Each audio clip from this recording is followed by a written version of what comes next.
Hi, Sunnyside families. I hope you're doing well at home and engaged in learning. If you were in my class in fourth grade over the past few years, or Miss Welks, you may remember that you read Series of Unfortunate Events, The Bad Beginning. Some classes over the years have also read the second, Reptile Room, but I had promised my class this year that we would read Reptile Room before the end of the year, so it seems like a great time to go ahead and read that. So I will be reading one chapter each day, just as it appears on the website and through the YouTube channel. You can probably find one chapter a day. For those of you that don't know, this is also a series on Netflix. They do include all of the books, so there will be spoilers if you aren't aware. The first book, Bad Beginning, starts out with the Baudelaire children, and they find out that their parents have died in a fire, and they have to go live with Count Olaf, a relative that they had never met before. And that turns out to be pretty disastrous, and he is a very evil man. And in the end, they catch him in his plan to try to steal the fortune from the Baudelaire children. However, he is able to escape, and the children are not able to stay and live with their beloved Justice Strauss, the neighbor of Count Olaf. So that's how the first book ends. And Mr. Poe takes the children and says that they have to stay with another relative that he has yet to find. And that's where we pick up book 2. Chapter 1. The stretch of road that leads out of the city, past Hazy Harbor and into the town of Tedia, is perhaps the most unpleasant in the world. It is called Lousy Lane. Lousy Lane runs through fields that are a sickly gray color, in which a handful of scraggly trees produce apples so sour that one only has to look at them to feel ill. Lousy Lane traverses the Grim River, a body of water that is 9/10 mud and that contains extremely unnerving fish. And it encircles a horseradish factory, so the entire area smells bitter and strong. I am sorry to tell you that this story begins with the Baudelaire orphans traveling along this most displeasing road, and that from this moment on, the story only gets worse. Of all the people in the world who have miserable lives, and as I'm sure you know, there are quite a few, the Baudelaire youngsters take the cake, a phrase which here means that more horrible things have happened to them than just about anybody. Their misfortune began with an enormous fire that destroyed their home and killed both their loving parents, which is enough sadness to last anyone a lifetime. But in the case of these 3 children, it was only the bad beginning.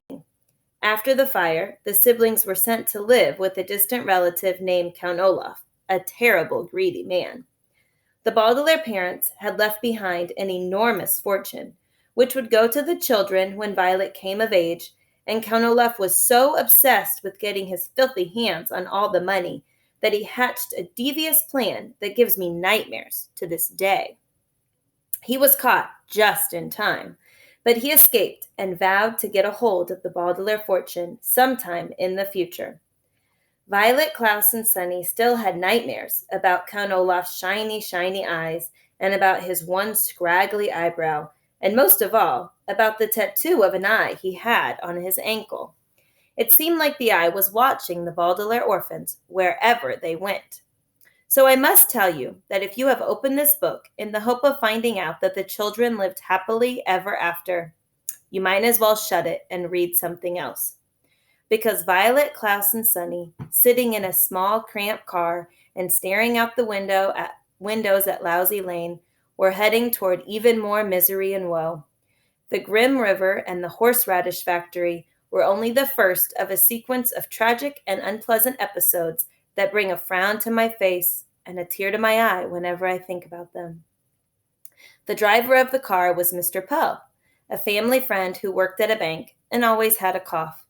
He was in charge of overseeing the orphans' affairs, so it was he who decided that the children would be placed in the care of a distant relative in the country after all the unpleasantness with Count Olaf. "I'm sorry if you're uncomfortable," Mr. Poe said, coughing into a white handkerchief. "But this new car of mine doesn't fit too many people. We couldn't even fit any of your suitcases. In a week or so, I'll drive back here and bring them to you." "Thank you," said Violet, who at 14 was the oldest of the Baudelaire children. Anyone who knew Violet well could see that her mind was not really on what Mr. Poe was saying, because her long hair was tied up in a ribbon to keep it out of her eyes. Violet was an inventor, and when she was thinking of inventions, she liked to tie her hair up this way. It helped her think clearly about the various gears, wires, and ropes involved in most of her creations. "After living so long in the city," Mr. Poe continued, "I think you will find the countryside to be a pleasant change. Oh, here is the turn. We're almost there."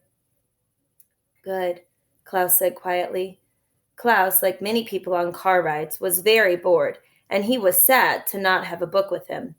Klaus loved to read, and at approximately 12 years of age, had read more books than many people read in their whole lives.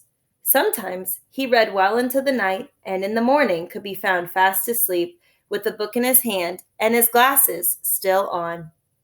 "I think you'll like Dr. Montgomery, too," Mr. Poe said.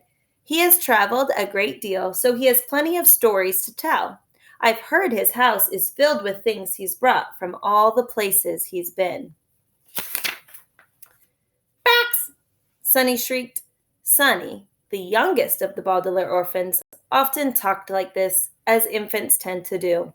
In fact, besides biting things with her four very sharp teeth, speaking in fragments was how Sunny spent most of her time. It was often difficult to tell what she meant to say. At this moment, she probably meant something along the lines of, "I'm nervous about meeting a new relative." All three children were. "How exactly is Dr. Montgomery related to us?" Klaus asked. "Dr. Montgomery is, let me see, your late father's cousin's wife's brother. I think that's right. He's a scientist of some sort and receives a great deal of money from the government. As a banker, Mr. Poe was always interested in money." "What shall we call him?" Klaus asked. "You should call him Dr. Montgomery," Mr. Poe replied, "unless he tells you to call him Montgomery. Both his first and his last names are Montgomery, so it doesn't really make much difference." "His name is Montgomery?" Klaus asked, smiling. "Yes, and I'm sure he's pretty sensitive about that, so maybe don't say anything," Mr. Poe said. Klaus sighed. Occasionally people thought that because orphans were unfortunate, they were also dim-witted. Violet sighed too, and took the ribbon out of her hair. She had been trying to think up an invention that would block the smell of horseradish from reaching one's nose, but she was too nervous about meeting Dr. Montgomery to focus on it. "Do you know what sort of scientist he is?" She was thinking Dr. Montgomery might have a laboratory that would be of use to her. "I'm afraid not," Mr. Poe admitted. "I've been very busy making arrangements for you three, and I didn't have much time for chit-chat. Oh, look, here's the driveway. We've arrived." Mr. Poe pulled the car up a steep gravel driveway toward an enormous stone house. The house had a square front door made of dark wood, with several columns marking the front porch. To each side of the door were lights in the shapes of torches, which were brightly lit, even though it was morning. Above the front door, the house had rows and rows of square windows, most of which were open to let in the breeze. But in front of the house was what was truly unusual: a vast, well-kept lawn, dotted with long, thin shrubs in remarkable shapes. As Mr. Poe's car came to a halt, the Baudelaires could see that the shrubs had been trimmed so as to not look like snakes. Each hedge was a different kind of serpent, some long, some short, some with tongues out, and some with their mouths open, showing green, fearsome teeth. They were quite eerie, and Violet and Klaus and Sunny were a bit hesitant walking beside them on their way to the house. Mr. Poe, who led the way, didn't seem to notice the hedges at all, possibly because he was busy coaching the children on how to behave. "Now, Klaus, don't you ask too many questions right away. Violet, what happened to the ribbon in your hair? I thought you looked very distinguished in it. And somebody, please make sure Sunny doesn't bite Dr. Montgomery. That would not be a good first impression." Mr. Poe stepped up to the door and rang a doorbell that was one of the loudest the children had ever heard. After a moment's pause, they could hear approaching footsteps, and Violet, Klaus, and Sunny all looked at one another. They had no way of knowing, of course, that very soon there would be more misfortune within their unlucky family, but they nevertheless felt uneasy. Would Dr. Montgomery be a kind person? They wondered. Would he at least be better than Count Olaf? Could he possibly be worse? The door creaked open slowly, and the Baudelaire orphans held their breath as they peered into the dark entryway. They saw a dark burgundy carpet that lay on the floor. They saw a stained glass light fixture that dangled from the ceiling. They saw a large oil painting of two snakes entwined together that hung on the wall. But where was Dr. Montgomery? "Hello," Mr. Poe called out. "Hello." "Hello, hello, hello," a loud voice boomed out, and from behind the door stepped a short, chubby man with a round, red face. "I am your Uncle Monty, and this is really just perfect timing. I just finished making a coconut cream cake."